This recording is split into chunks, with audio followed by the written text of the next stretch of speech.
What if I told you that what tried to break you trained you? What tried to delay you disciplined you? And even the isolation that you've been navigating has sharpened you. What if I told you that you are not late, you are loaded with potential?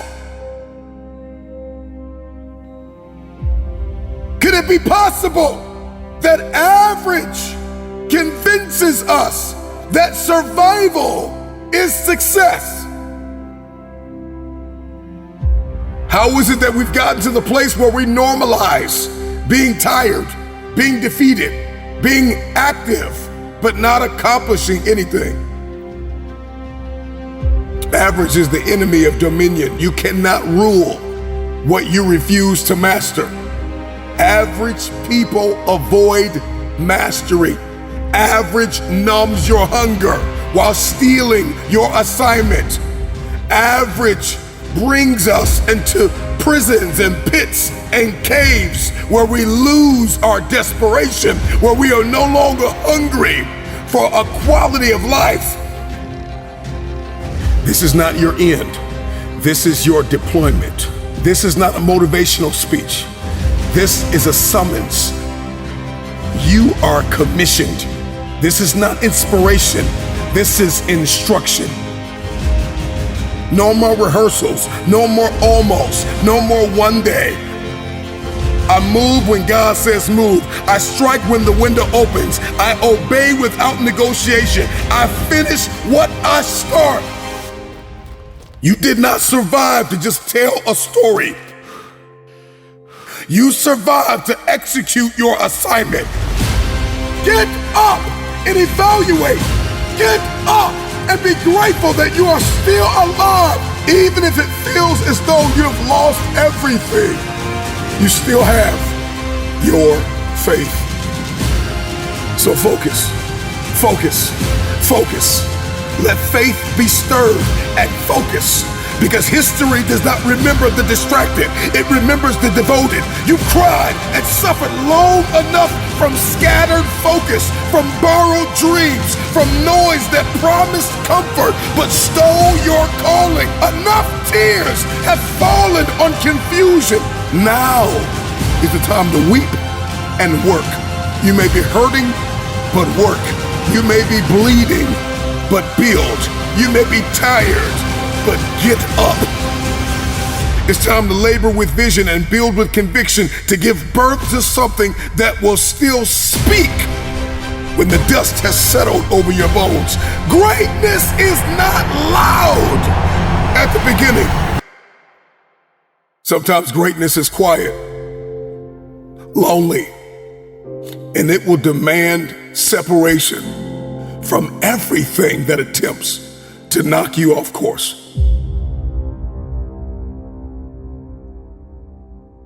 Greatness demands discipline.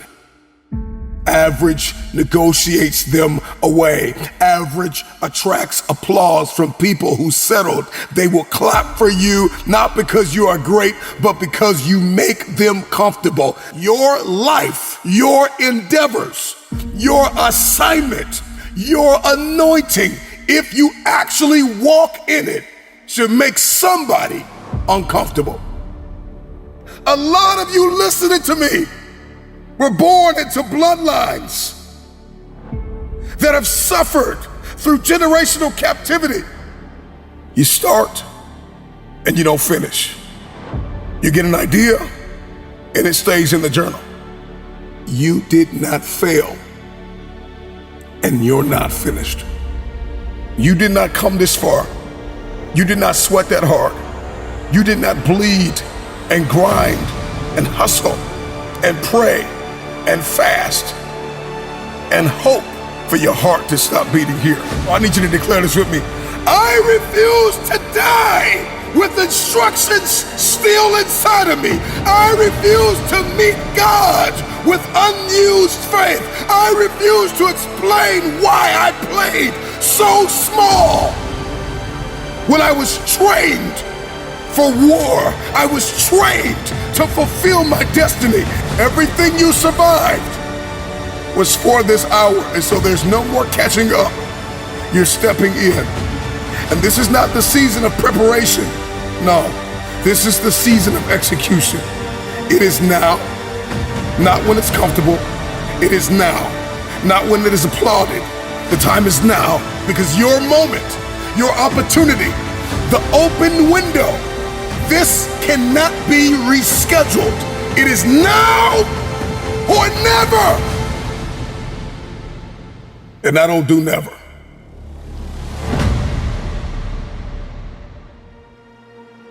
This is the hour to shut the door on all trivial pursuits and concentrate your strength to one assignment.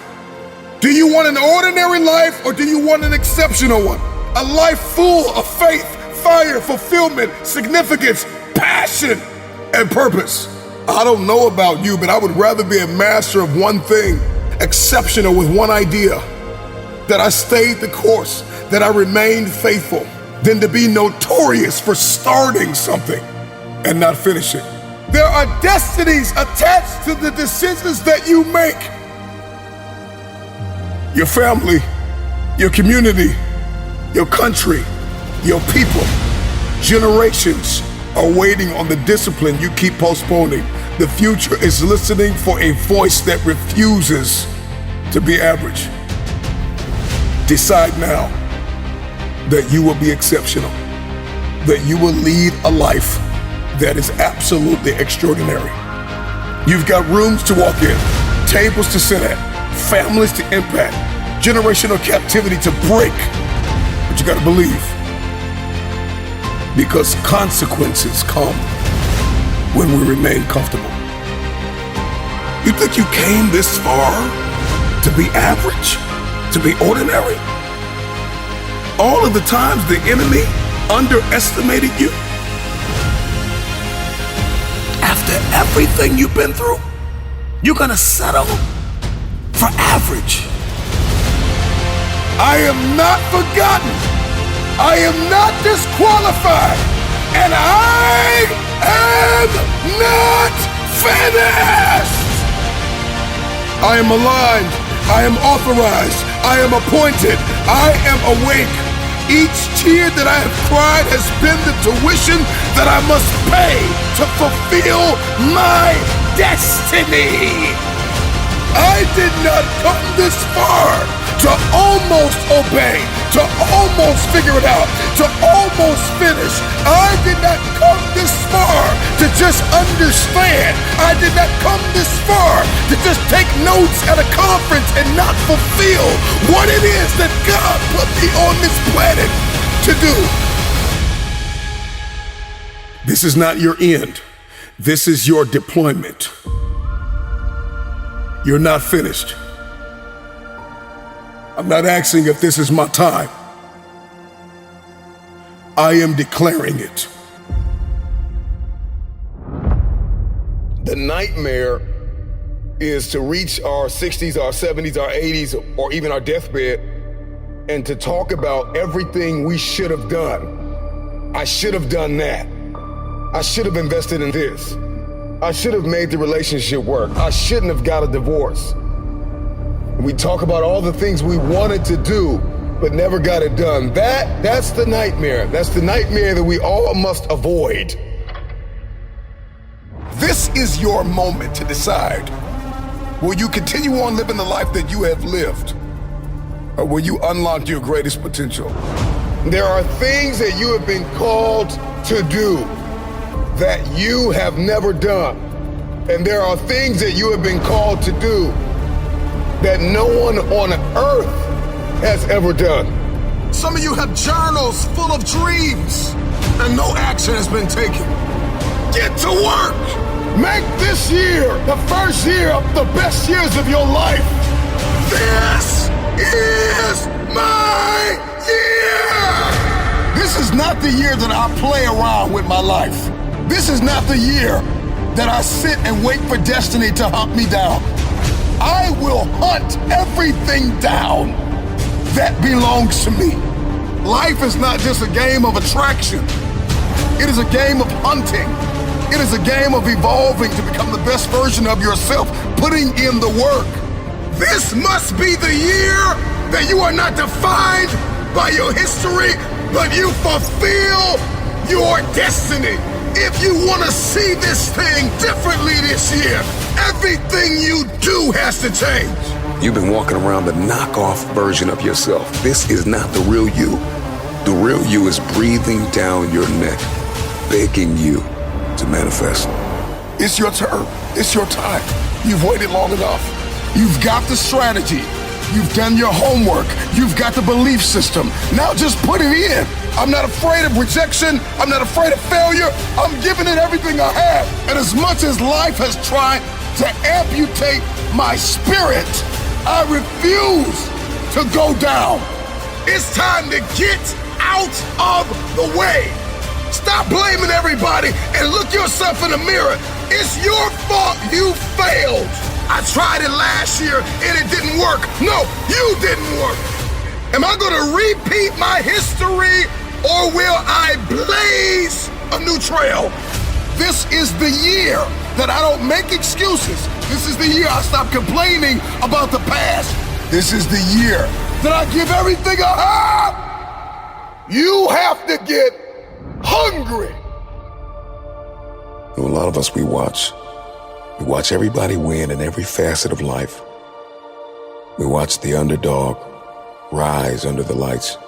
And we think to ourselves, when is it going to be my time? When is it going to be my time?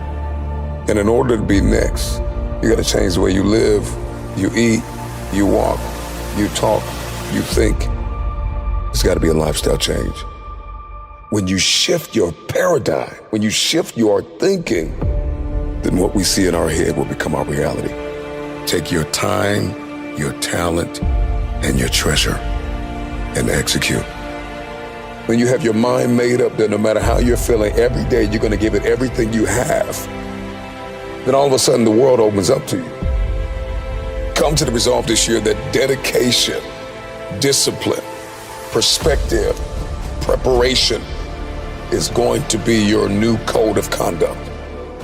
What truly separates the extraordinary individuals who changed the world and shaped the course of history from the average masses, it's a combination of talent, grit, resilience, and an indomitable spirit that propels them to achieve the unthinkable.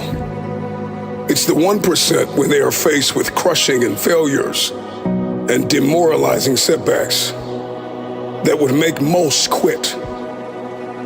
It's the 1% that view the problems and the challenges and the setbacks as opportunities to overcome every single day. And the 1% of people, the 1% are fueled by a growth mindset. They consistently seek to learn. They consistently seek to improve themselves. They have a hunger to be stronger. Those who refuse to be average are always moving. There's a drive in them. There's a desire and a passion. There's a calling to be innovative, to blaze trails, to pursue, to be phenomenal, to be unforgettable. There's a drive. There's a hunger. It's what they eat. It's what they breathe. The process. It's who they are becoming on the way to the target. These are the people that can push through pain and they can see a luminous future. They can see what's possible. They can feel their stored up potential. If they don't quit, if they don't throw in the towel, if they believe in themselves and put faith in God, that He will see them through. Let me tell you what separates the legends from the average. They're very clear on their why. Here's why I'm relentless. Here's why I'm hungry. Because if I don't do this, nobody else will. They're purposeful and passionate. They're self-aware. They're confident. They're continuously learning. They are curious and persistent and patient and disciplined. When you've had enough, find a mirror and tell yourself, enough is enough. I refuse to be average. Enough is enough. Separate yourself from not enough. Separate yourself from scarcity and lack and defeat. The greatest version of you is not the I can do anything version of you. The greatest version of you, come on, you know it, is the person that's got parameters. The person that says, no, I can't do that. I can't go there. I can't taste that. I can't touch that. I've got an unwavering self-belief and a confidence. I've got impeccable integrity and values and character. I will not bow to ordinary. I got people to see, places to go, tables to sit at. I got work to do. I just need you to believe that at the end of all of this, that you are the 1%.